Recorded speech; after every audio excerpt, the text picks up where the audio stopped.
All right. Okay, so we're live. We're talking about Want by Beckett. This is like a different version. I had an earlier version, which the typesetting was a little weird. So I'm probably more. And this was kind of like the bridge between the early Beckett. It's his second novel. It's the only one really that was published by Olympia Press. So that was kind of he wrote it during World War II, and let's see what else. Came out in '83. Um,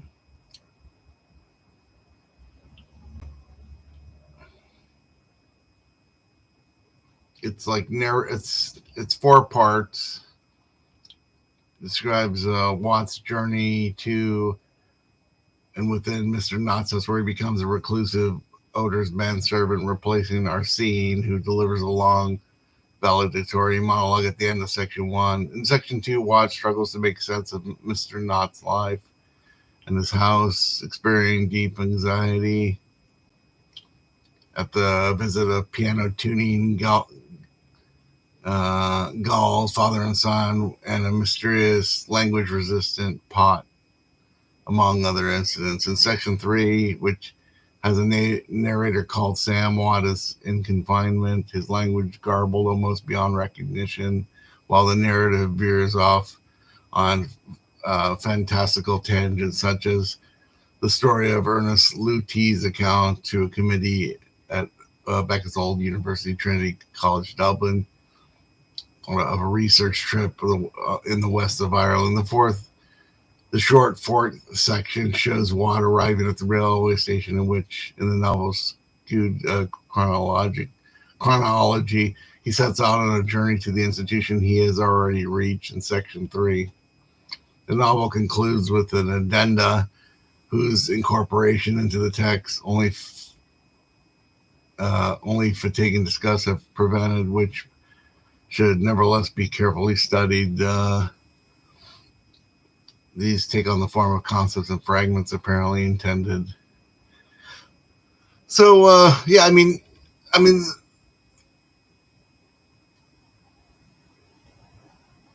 yeah, it's a weird book because it's kind of like trying to be like.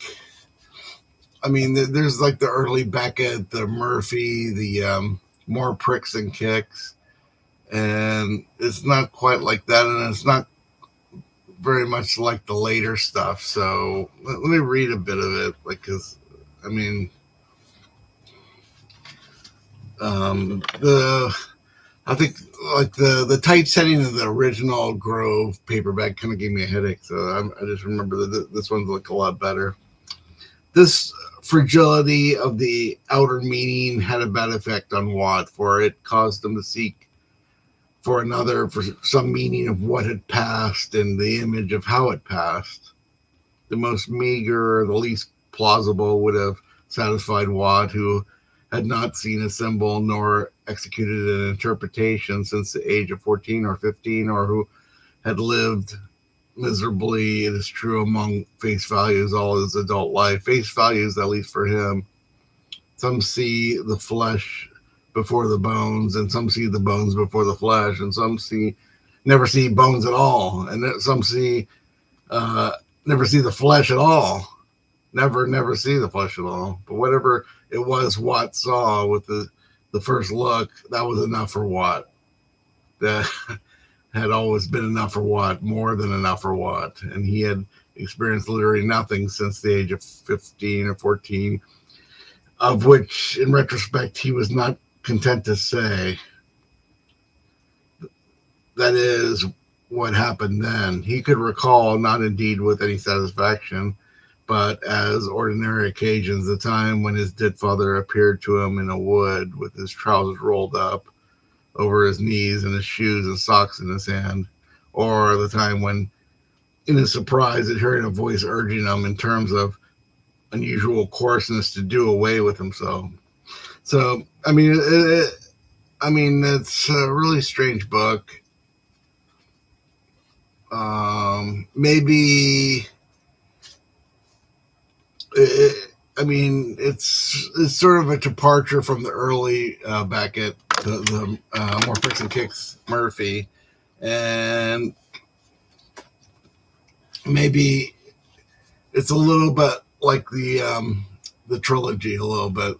I think it sort of has it kind of like has sort of visions of what the trilogy is going to be like, and so maybe it's an unsuccessful attempt because it does sound like it could be like it could be Watt, Malloy, Malone's Dies, the Unnameable. It could have been like in that sequence. So so Beckett himself said that Watt was written at Roussillon just as an exercise while he was waiting for the war to end. So that's possible. That's pretty interesting. So